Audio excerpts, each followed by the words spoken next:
Welcome to Screw the Commute, the entrepreneurial podcast dedicated to getting you out of the car and into the money. With your host, lifelong entrepreneur and multimillionaire, Tom Antion. Hey everybody, it's Tom here with episode 71 of Screw the Commute podcast. We got a prolific author and book writing and publishing consultant here with us, Judith Briles. I'll tell you about her in a minute. Hope you didn't miss episode 70, which is all about chatbots. I mean, this is the wave of the future. You can check out my little chatbot, Screwy, by going to facebook.com/Antion and Associates, Antion, A-N-D, Associates, and click send message, and you'll see how an automated chatbot can really take care of your customers and prospects without you being there. All right, our podcast app is now in the App Store, and you can do lots of cool stuff conveniently right from your mobile device. And we have training on how to use it to use all the cool features. So check that out at screwthecommute.com. All right, our sponsor for today is the Internet Marketing Training Center of Virginia, a distance learning school which teaches legitimate techniques to make a great living, either working for someone else or starting your own online business. So check it out at imtcva.org, imtcva.org. And also, while you're when you stop over at screwthecommute.com, I do not want you to get robbed in you and your family's higher education quest. So be sure to watch the higher education webinar we have there at screwthecommute.com. Just click on free webinars. But be prepared to be mad to see what a lot of these colleges and universities are doing to you and your children. All right, let's get to the main event. Dr. Judith Briles is an award-winning and best-selling author of 36 books, including Author You, Creating and Building Your Author and Book Platforms. And here's a cool one, Snappy, Sassy, Salty, Wise Words for Authors and Publishers, the Crowdfunding Guide for Authors and Writers. That's a great way to finance your writing. And How to Avoid Book Publishing Blunders, Bloopers, and Boo-Boos. Now, her latest book, How to Create a $1 Million Speech, was just released. Now, to date, her books have been translated into 16 languages with over 1 million copies sold. Very few people can say that they've sold that many books. Her books and work have been featured on over 1,000 radio and television shows, including repeat appearances on CNN, CNBC, and Oprah. Print publications include Newsweek, People, Time, The Wall Street Journal, Working Woman and Surviving, The National Enquirer. Based in Colorado, she is the founding partner in The Book Shepherd, a book and publishing consulting and project management firm that works with authors at all stages of their book to create a book they will never regret. Judith, are you ready to screw? The commute. The commute, that is. Okay, no one's asked me that lately. Oh, is that right? No. Oh, gee. But that's a great way to start the day. Oh, exactly right. So Judith, tell us what you've been up to. I've known you for, 200-300 years, and I've always heard great things about you. Tell us what you've been up to. Holy moly, 200 or 300 years, only doing 36 books. It's lightweight, Tom. What have I been up to? Well, I'm getting ready for my annual Publishing at Sea cruise. I do. This year we have 37 authors going with us. When's that coming up? That's coming up in mid-January. Well, I always do it in January. Oh, good. I figure January is a good time to get away after the first of the year. And depending upon what part of the country you're in, if you're on the East Coast, there's these, during in December, you're thinking, I want out of here. If you're from my neck of the woods, Denver, it's 50 degrees in the middle of the day. It's crazy. So, but January is a great time to just get away. We go to the Caribbean. I have on at Sea Days, I own you. I will work with you. We do workshops. But at Port Days, I don't want to see you. I just want you to go out and have a good time. Wow, that sounds like a lot of fun. How long is it for? Just a week. 1 week. Wow. Yeah. And then I stay over. It's called a back-to-back. I stay on another week, my husband and I. And last year, what I did is I wrote How to Create a $1 Million Speech, Tom. I did the entire book in 1 week. Wow. Yeah. And I'm sure you've got a method to help people do that kind of stuff, because nobody can believe. I mean, and first of all, there's a lot of people out there, folks, that are claiming to teach you how to do stuff in a week or a couple hours, and you're turning out garbage, though. That's the big difference here. Is yes, you can turn out a book in a week, but it's going to be quality if you want it to be credible for you in the long run, not some little piece of junk that'd be a better coaster than it would be a book. Yeah. I mean, Tom, I always say that 90% of books that are published shouldn't have been out, shouldn't have been allowed out. And that when I say I wrote the book in the week, I had all my prep work done. I had it there, and I did highly myopic focus. What does that mean? I literally start at 4 and 5 in the morning, no later than 5. And I had a routine that literally I would hunt around and I'd get a hot cup of tea. I'm a tea drinker. You still on the boat doing this? Oh, yeah. Yeah. Okay. I'm on the boat the whole time. I'm in my cabin. I have a balcony cabin. I'm ready to rock and roll. I'm set up, and I just start plowing through because I've got it all organized, ready to go. I know what I'm writing about. I know where I'm going with it. I know what stories I'm bringing involved in it, and I just fly. And that at noontime, I get to take a break, and I go out, looking for a salad or sandwich. I get 15 minutes off. I am back, and I work till 7. So I'm working basically 13, 14 hours a day. 7 intensive days. And on that last day, I remember calling my editor saying, okay, I'm emailing everything. Here it comes. Start your first run through. Wow. Well, now you're a machine, though. I doubt if everybody could on Earth could keep up that kind of schedule, even if they were prepared, right? So I'm sure you have other methods for people. You know what? I'm hard, Tom. I think that one of the problems is that there's always a squirrel factor, and I'm guilty of that too. That it's easy to get distracted, but I'm talking about you're myopically focused. Literally, I have, the crime scene barrier tape. Mm-hmm. I have author barrier tape, and it says, keep out author at work. And I put it, if I'm working in my office, in my home base, it goes across my French doors, and everyone who works with me knows the only thing you can do is bring me something to drink or put food under it. No one is allowed into my space. Oh, wow. And that's serious. Yeah. And when I'm on a cruise ship, I put it on the outside of my door. So, the porters and the room people, they know that I'm working. Do not come in. Well, Don't but violate you wouldn't have squirrel problems on a ship. They'd be more like a porpoise.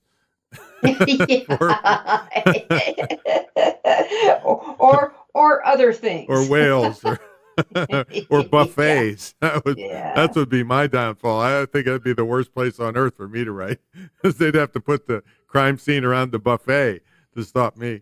So, you can have room service brought to you. Well, yeah, except I can smell that buffet. Anytime there's a buffet within a mile of me, I can smell it. I think that you're going to go back to my whole thing. You got to be myopically focused. If your game plan is to create this sucker, that's what you're going to do.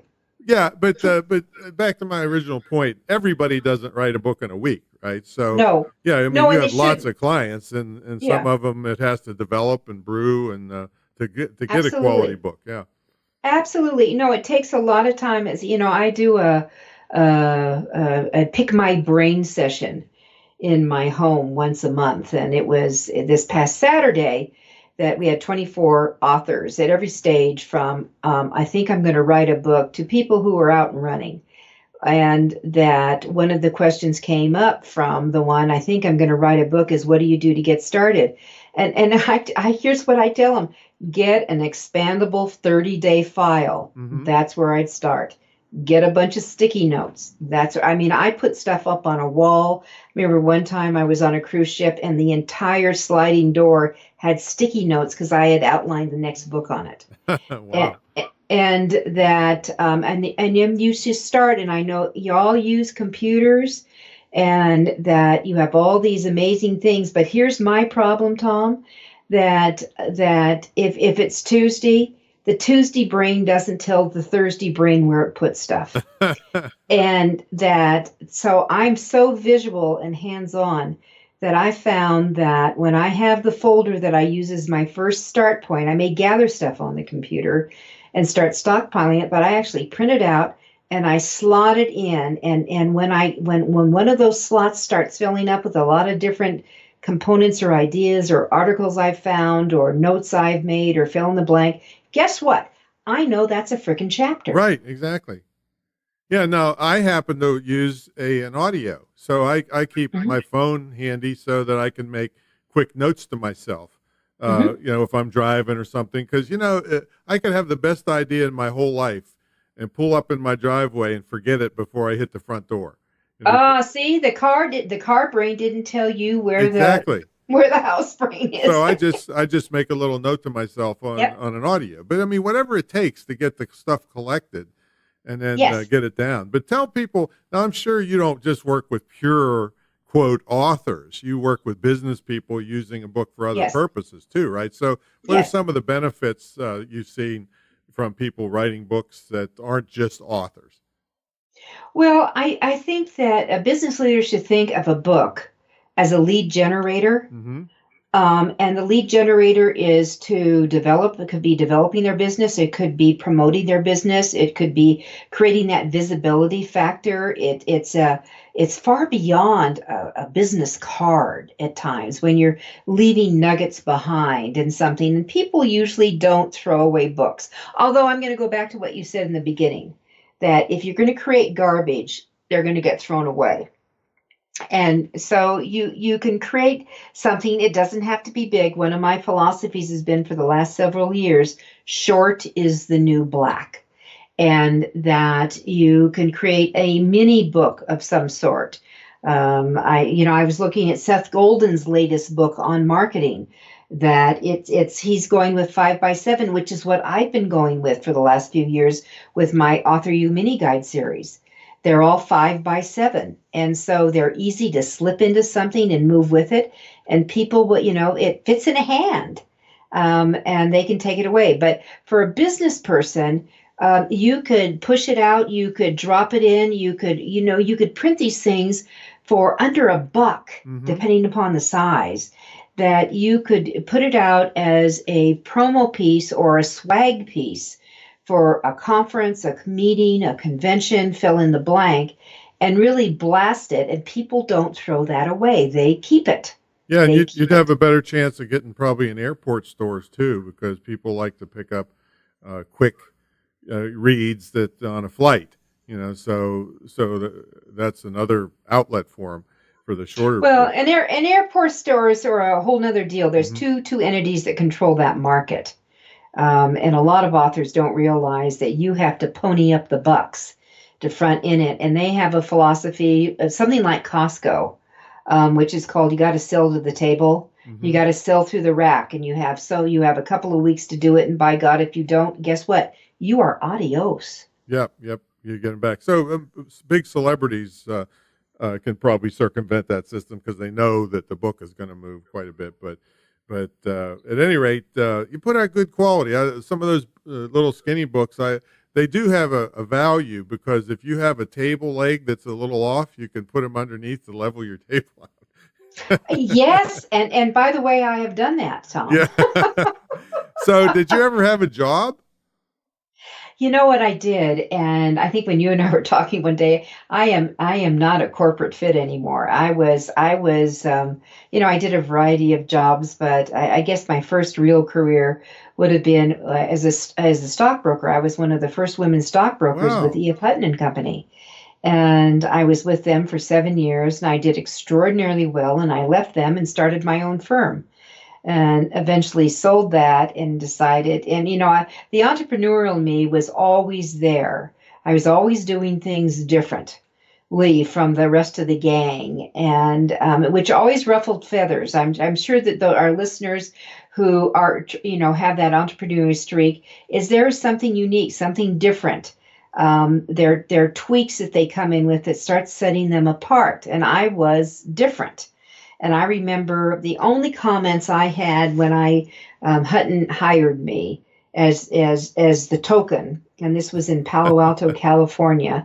And the first year, I made $100,000. We're talking 1972. Wow. All right, and that was a lot of money Yes. back then. And I can remember some snide remarks from the guys. Well, we know how she's going to make money. Uh-huh. Well, bullshit. I made it because I worked my ass off, and really worked, long hours. Put it in. I connected. I understood the whole power of building connections and relationships and listening to clients and what their concerns in and where they want to go, so they would, work with them. And it evolved and developed. And I remember going to Hutton because I had this idea. I was teaching a course. This is before I wrote my first book, which was called The Woman's Guide to Financial Savvy. That I went to Hutton and I said, I have this idea that where I first started with them, men were my clients. But as it evolved and people found out, God, there's a woman who's smart, who understands us and can communicate with us. And all of a sudden, it really flipped. Couples became my forte, and women on their own. And I went to Hutton and I said, what we ought to do is create and develop a whole new venue to really cater to the female market. Well, that got shot down, and I decided, screw this. I'm going to leave and start my own company. And that's what I did. And then I survived longer than Hutton, so what the hell? But that, I was way ahead now a couple of times, and I think this is one thing for all our entrepreneurs need to understand. Sometimes you're ahead of the mark, that sometimes they're not ready really to hear what you're about, where you're ready to go. And as an author, I had that with two of my books. My very first book, that Woman's Guide to Financial Savvy, had 3 printings in 3 weeks. Tom, that is hot. Right, exactly. 3 huge printings. I was with St. Martin's Press at the time, and they didn't know what to do with me. And that when I went to Hutton, I could have been Susie Orman, but this was back in 1970, 4 and 5, way ahead of the mark. And I know when I came out with another book dealt with toxic people in the workplace and sabotage and betrayal, again, primarily about women, corporate America was scared to death of me. And I realized I had to work within a female-dominated workplace. Healthcare discovered me, and I created multi-millions from speaking fees and book sales because of the healthcare market and the nursing market. So sometimes you're ahead of the mark. You need to find your right tunnel to go down. Beautiful. Yeah. Now I want to come back to that, but even before Hutton, was that your first job out of school, Nope. or what was was prior to that? Okay. So, all right. So now you really want to know. I got married, Tom, when I was 16 years old. I knew nothing better, and I had 3 kids by the time I was 20. Wow. Well, it's good to get it over with, so then you can live the rest of your life and not worry about them.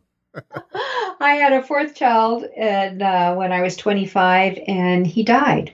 Oh. And I did a reassessment of my life, and it was like the Peggy Lee song, "Is That All There Is?" Mm-hmm. And I decided that all there is was that all there was.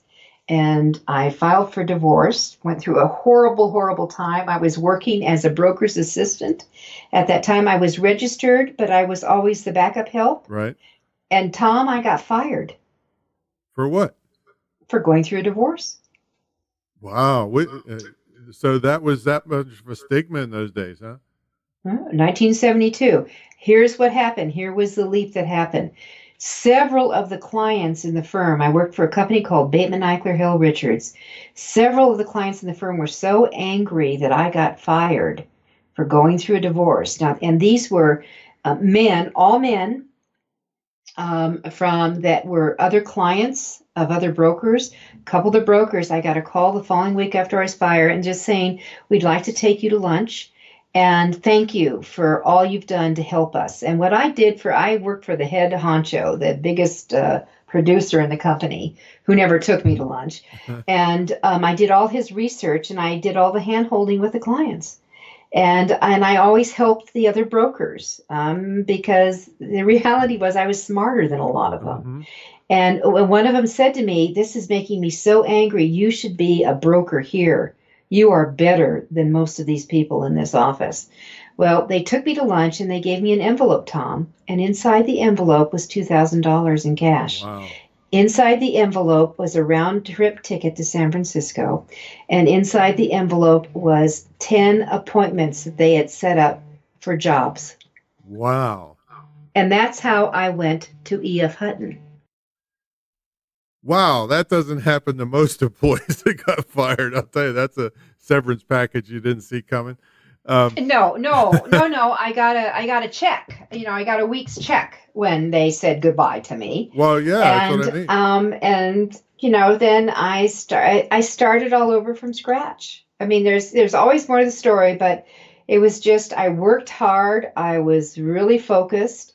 I had kids that I was going to have to support, and it went well, and it was a good move. And as I decided, Southern California was too small for my ex and myself. Hey, do you still play the market at all? A little bit. Okay. So I want to take you back to that moment when you left E.F. Hutton, and did you plan and make sure you had money saved up, or what was the transition period there from working for someone else to start your own firm? When I left E.F. Hutton, yes, I had really planned. Well, you have to do it stealthily. Mm-hmm. When you're in the financial business, if they get one iota that someone's going to jump ship, you're locked out. You are locked out. And I actually took one of the full-time employees with me. So we, had late night meetings and we planned it, and I had to find a place. I had to lease it. I don't know how much money I had saved, but I had saved it. I had mentioned it to a few clients, but yet, everything has to be really QT. Right. When you start that transition. And we, everything was ordered. All the cards were ordered. Everything was set up. I had the office a couple of weeks beforehand, so the decoration, was all done, so that when I officially walked out, that we were ready to go into business, and we handled that, and we did well. Did I make mistakes? Absolutely. One of the mistakes I made, Tom, huge mistake, is I brought in a partner. And I loaned her the money to buy the stock. I did all the things wrong, absolutely everything wrong. And I ended up terminating that. I mean, we're friends now, but I just had to make a decision. It was the wrong fit because she was bringing in people for us to work with that became huge liabilities, and I was spending a lot of my time cleaning up crap. Oh, yeah. And I didn't need that. I just didn't need that. And I just said, I've got to get out there. She went on to become very successful in the venture capital field. And I was left over, I had to clean up stuff to move on from that. So what do you like best about working for yourself, and what's the worst part about working for yourself? Oh, no commute. Okay, so we have snow days here. I have snow days here. So I don't have to put on mittens and snowshoes and all that as I walk down my 5-foot wide stairway into my offices. Isn't that nice? Yeah. And I don't have to deal with traffic. I mean, one thing I have to admit, I grew up in Los Angeles. Oh my God. Lived on the freeways. I mean, it's one great big freeway. Yep.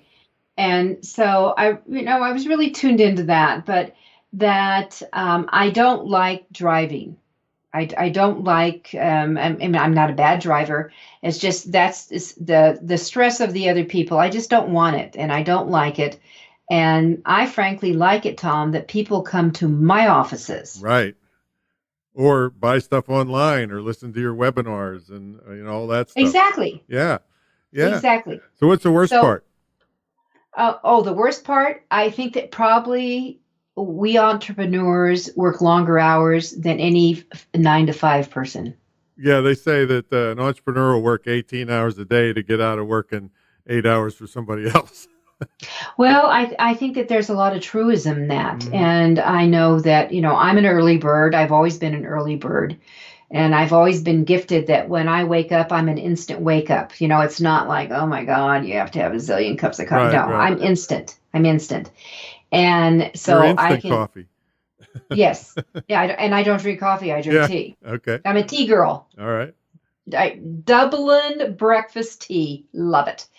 So I get into that. And what I love is the quiet time before people start calling me. And the other thing is, with my kind of business, I'm working with people all over the world.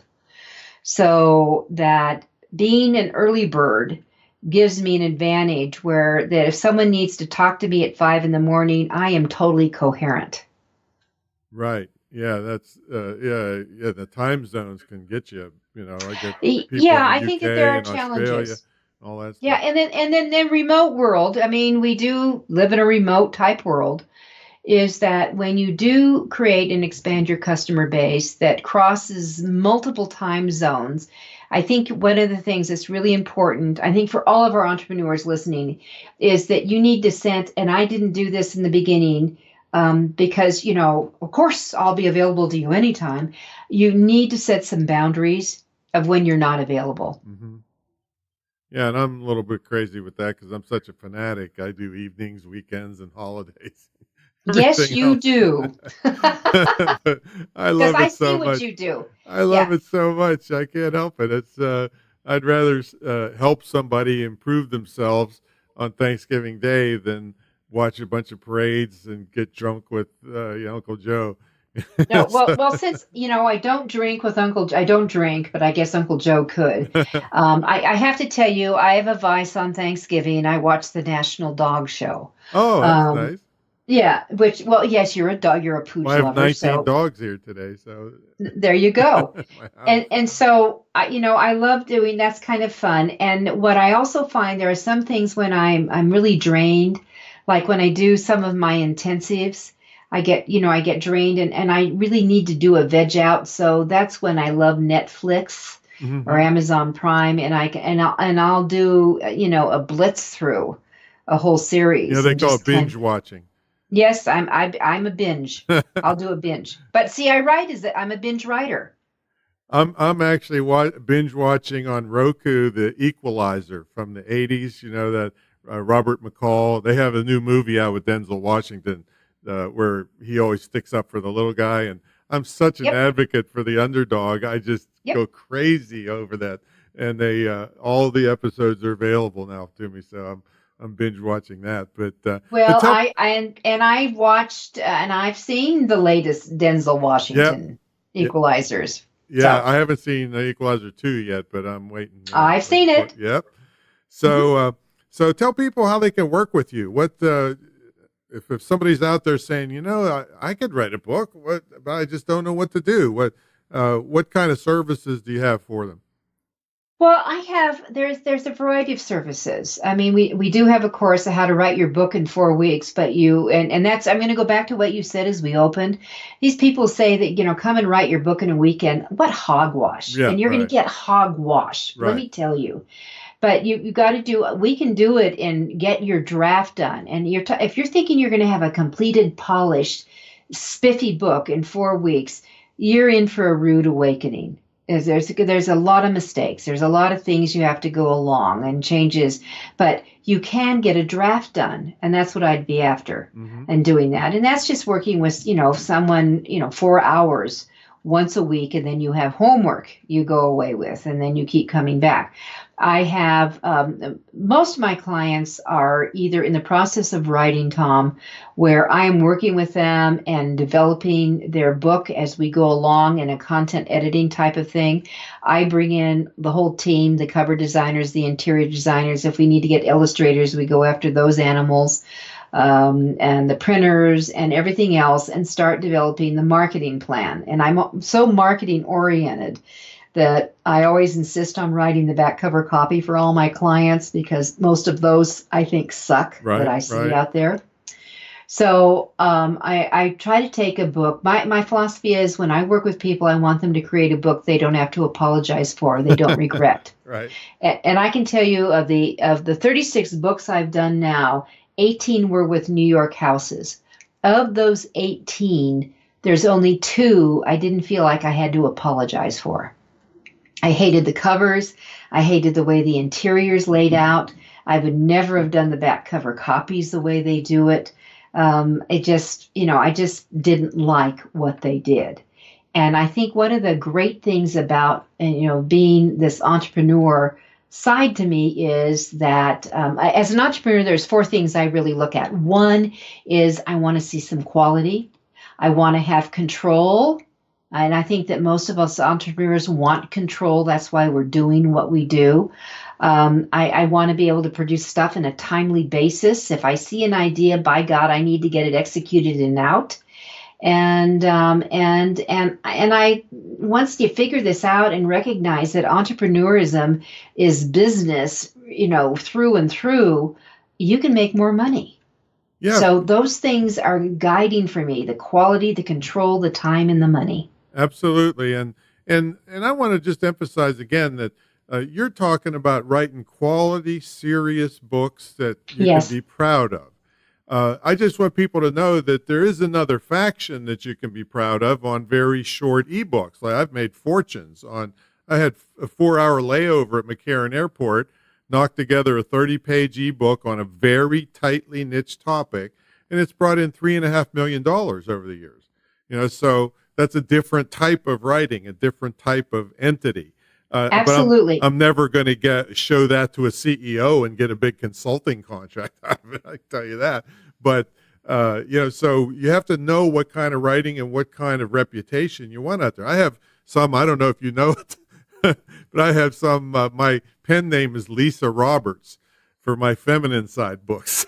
Right? Oh, wow. Whoa, Yeah. whoa, whoa. I have one on Whoa, divorce, Tom. and I have a couple on dieting and things like that. So there's all kinds of different types of writing. What Judith is talking about is some serious thing that you can really be proud of. And I have a couple of those too, but they didn't happen like in 4 hours. Let me tell you that. I mean, it was 4 hours just to figure out a contract on it. Exactly. And for our listeners who want to create a lead generator, they don't want to apologize for that. Right. They really do want to have something that looks like it's got some thought behind it.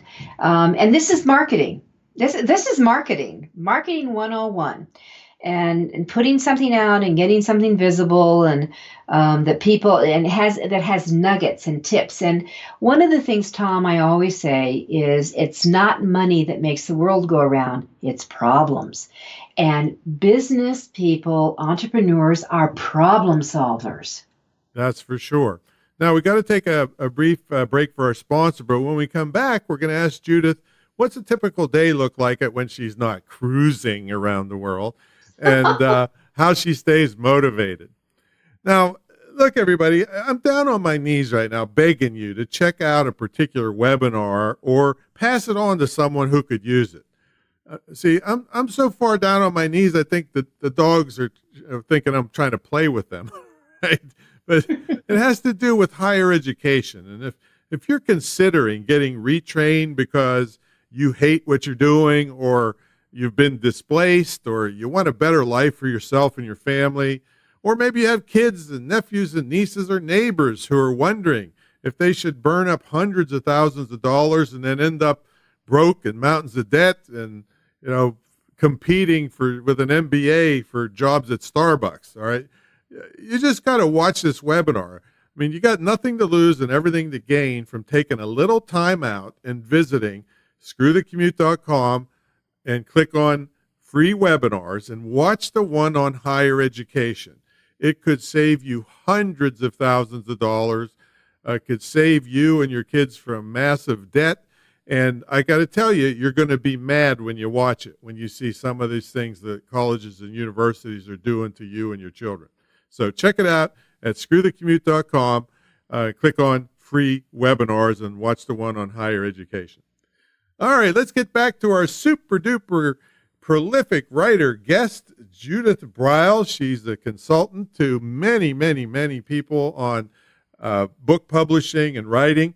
And Judith, so when you're not cruising the ocean blue, what's a typical day look like for you at the office? Well, as I've shared, The home office, by the way. Yeah, home office, Right. exactly. My office is a 2,000 square foot office. And I do have staff. I have staff who is internal that comes in.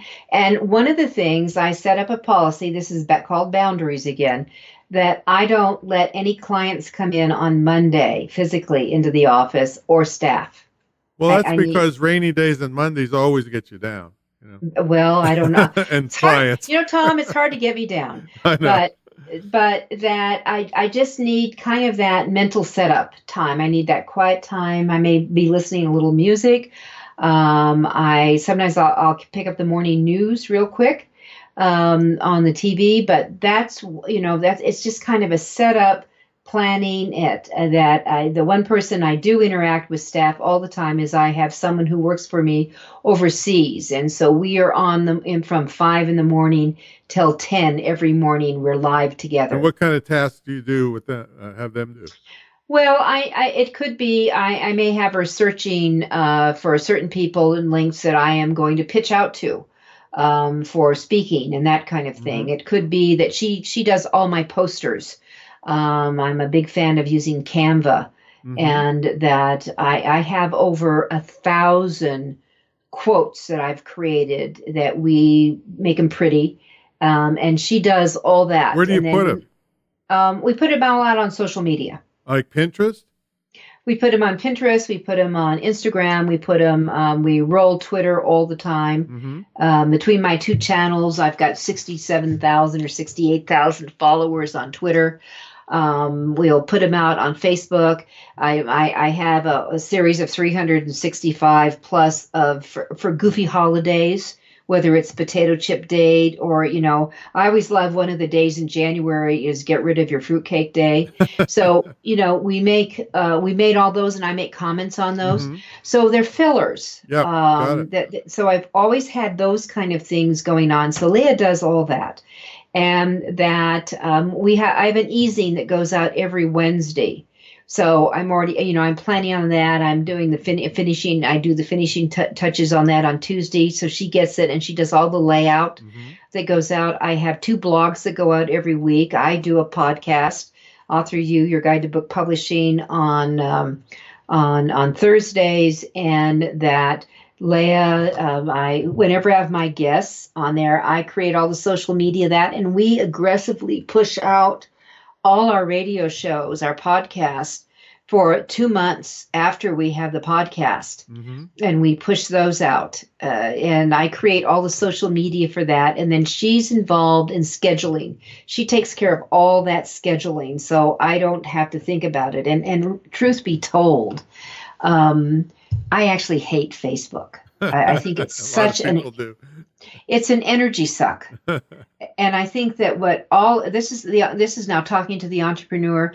You have to be really careful what channels you go down that can really make a rabbit hole for you. Right. And when I see the amount of time that people spend on Facebook, that's kiss off time to me. And I don't have a lot of kiss off time. I don't know about you, Tom. I don't have a lot of it. I call it throwaway time, and then I'll write an ebook and make $3 million rather than sit around playing games on Facebook. Yeah, you're my hero, babe. And so Leah, one of her responsibilities is monitor all social media.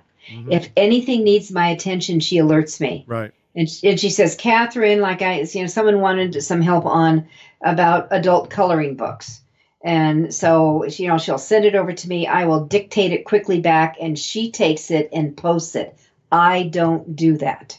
Yeah, we got to explain that term because some people might think those are X-rated coloring books, but that's not actually true. I haven't seen any X-rated. Yeah, well, that's adult coloring books is the term in the industry now. Yeah.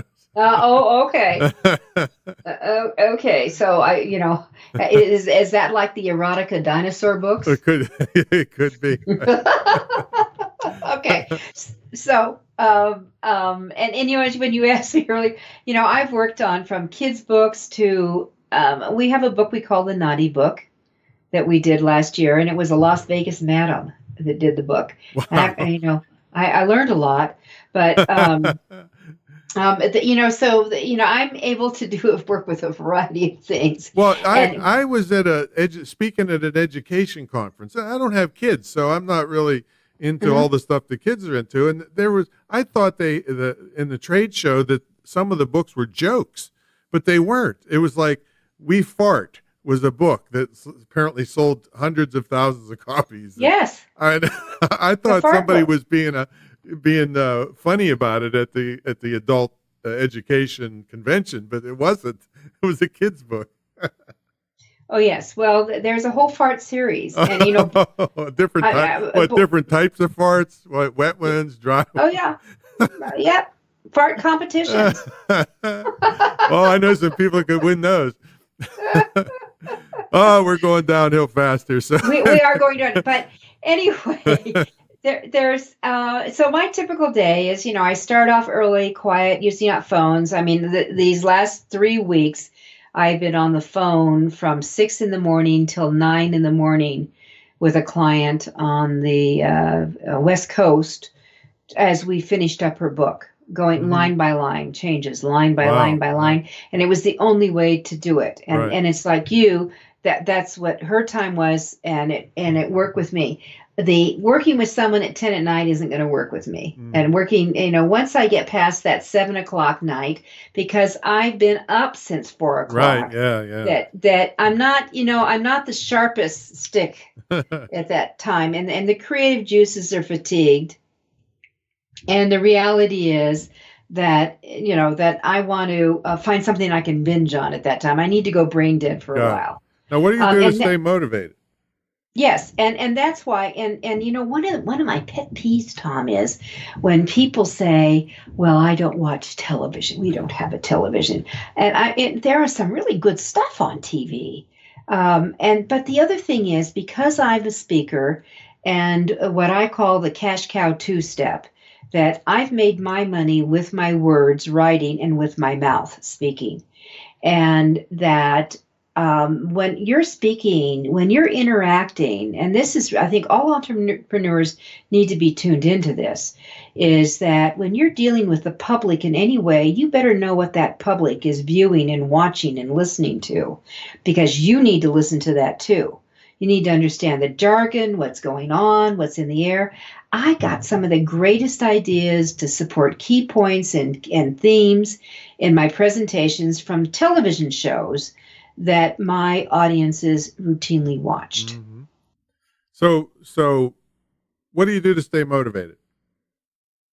What do I do? I cook. Oh. I'm a cook, and I'm not a chef, but I'm a good cook. You have any cookbooks out?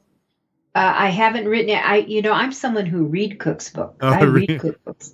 Yeah, I haven't written any. People have said, when are you going to do it? I had 44 people for dinner here, sit-down dinner in my home on Friday. That's a banquet. That's not a sit-down dinner.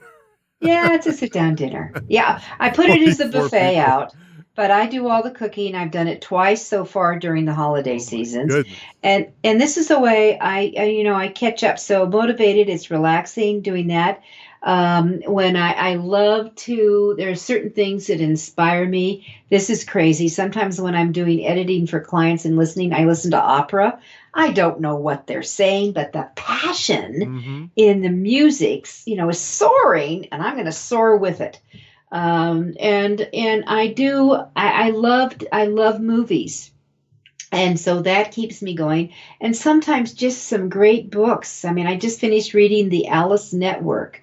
Amazing story about the women spies in World War I and II. Wow. Amazing story. So it's a perfect example of to each his own. I can imagine people out there listening that have a home and they would be freaking out to the nth degree to serve 44 people at their house. And you said, "Oh, it's relaxing." Like, oh my God. So what kind of parting thoughts would you have for anybody out there? We call them our screwballs listening to this that want to get in their own business.